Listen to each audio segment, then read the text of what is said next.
Vamos ver agora os capítulos 8 e 9 de Marcos.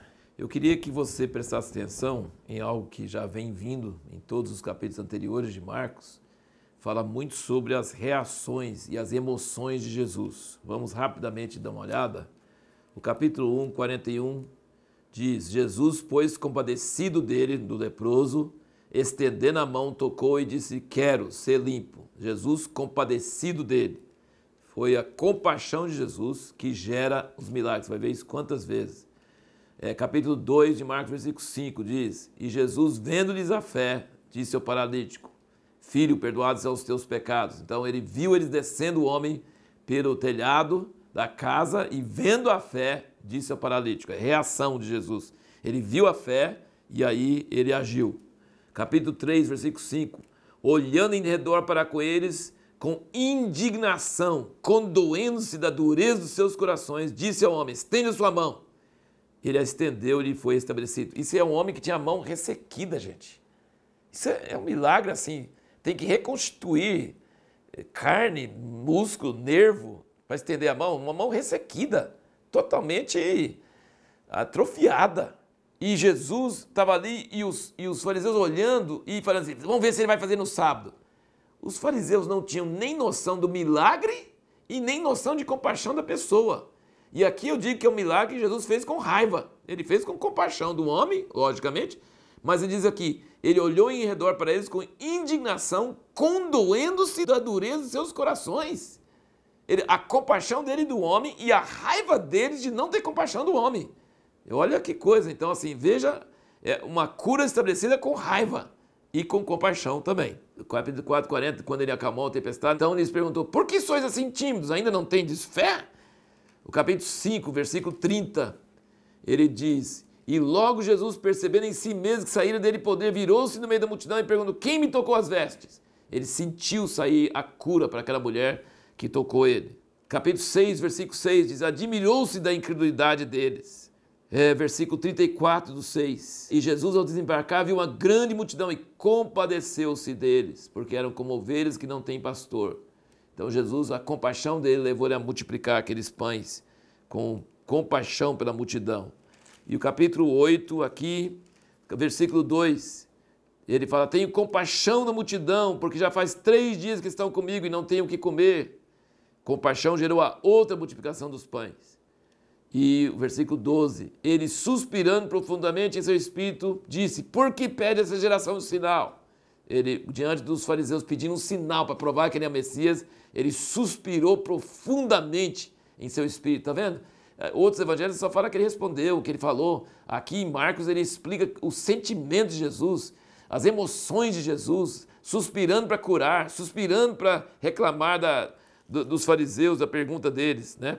E aqui, olha como é que ele dá uma bronca nos discípulos por causa deles duvidarem que ele ia multiplicar o pão. Eles tinham só um pão para 12 homens. Já pensou, Galileu com fome, ele ia ter um pão para 12, não ia dar certo não, né? Aí Jesus fala, versículo 15 do 8, olhai e guardai-vos do fermento dos fariseus e do fermento de Herodes, pelo que eles arrazoavam entre si, porque não tinham pão. A gente não trouxe pão, ele vai ficar bravo porque não tinha pão. E olha o versículo 17, Jesus, percebendo isso, disse: por que arrazoais por não terdes pão?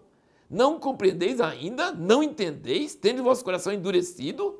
Tende olhos, não vedes? Tende ouvidos, não ouvis? Não vos lembrais? Quando partiu os 5 pães por 5.000, quantos cestos cheios de pedaços levantaste? Ele está falando igual a mãe brigando com os filhos. Tem olho e não vê? Tem ouvido e não ouve? Quantos cestos pegaram das sobras? Respondeu ele: 12. E quando partiu os 7 para os 4.000, quantas alcovas cheias de pedaços levantaste? Respondeu ele: 7.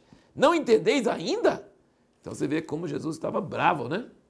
Como ele estava bravo e como ele não tinha paciência, com incredulidade, e como ele tinha compaixão, e a compaixão gerava os milagres nas pessoas. Aqui do versículo 22 ao 26, mostra a cura de um cego em 2 etapas. Ele começou a levantar os olhos, viu os homens como árvores andando, e depois teve que ter o outro toque, e aí ele viu completamente. Mais uma vez você vê como que Marcos explica mais, e diz que Jesus cuspiu nos olhos dele, impondo-lhes as mãos, perguntou: vês alguma coisa? Então o milagre de Jesus não era assim, toque de condão, de mágica, né? Era um processo, era algo envolvido. Às vezes, nesse caso, não foi de uma vez, foi em 2 etapas, né? Algo que demorava. E aqui nós vemos também uma coisa muito importante, que Jesus sempre fala sobre a vinda dele na glória dos anjos, com os anjos da glória do seu Pai. Então Jesus vivia aqui na terra pensando na sua segunda vinda, falando com as pessoas para preparar para a sua segunda vinda. Olha aqui no capítulo 8, versículo 38, diz: porquanto qualquer que entre essa geração adúltera e pecadora se envergonhar de mim, das minhas palavras, também ele se envergonhará o Filho do Homem quando vier na glória de seu Pai com seus santos anjos.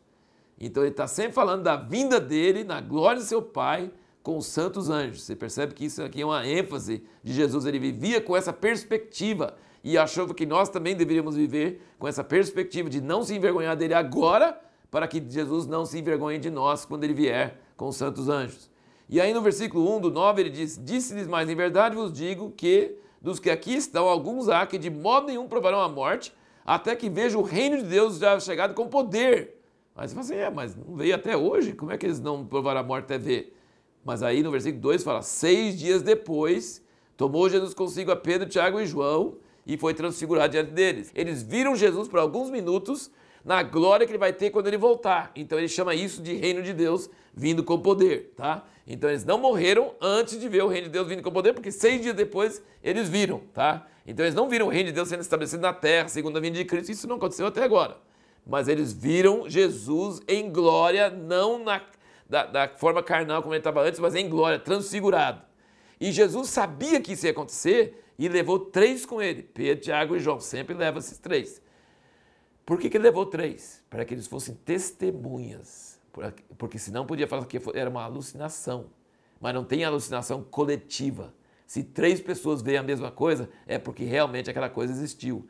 E eles viram Moisés e Elias e Jesus em poder e em glória. Que coisa maravilhosa.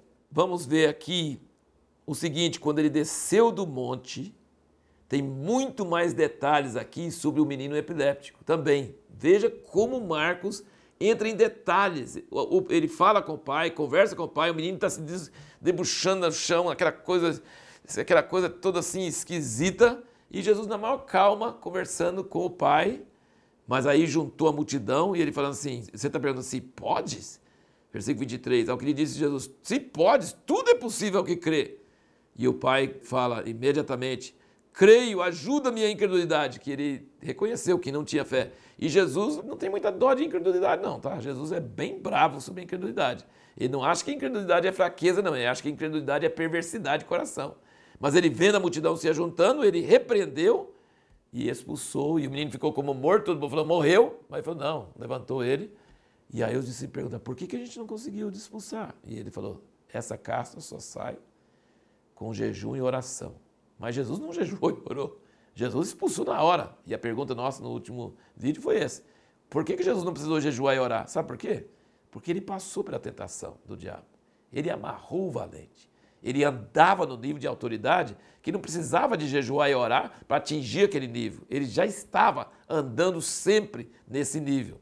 Mas para nós termos essa autoridade, a gente precisa realmente chegar no jejum e na oração para poder ter esse nível de autoridade. E aí, terminando o capítulo 9, ele fala sobre umas coisas muito radicais. Ele fala aqui no 9, ele fala assim, versículo 43, se a tua mão te fazer tropeçar, corta.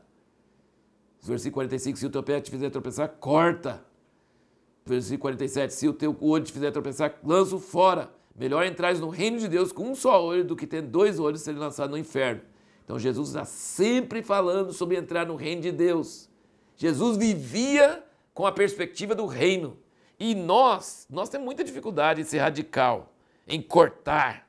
Nós gostamos de ser normal, nós gostamos de ser acomodado, nós não gostamos de ser radicais. E Jesus está falando assim, tem que ser radical diante das realidades do céu e do inferno, você tem que ser radical. E a pergunta que nós vamos fazer para o próximo vídeo responder é lícito ter ambição espiritual?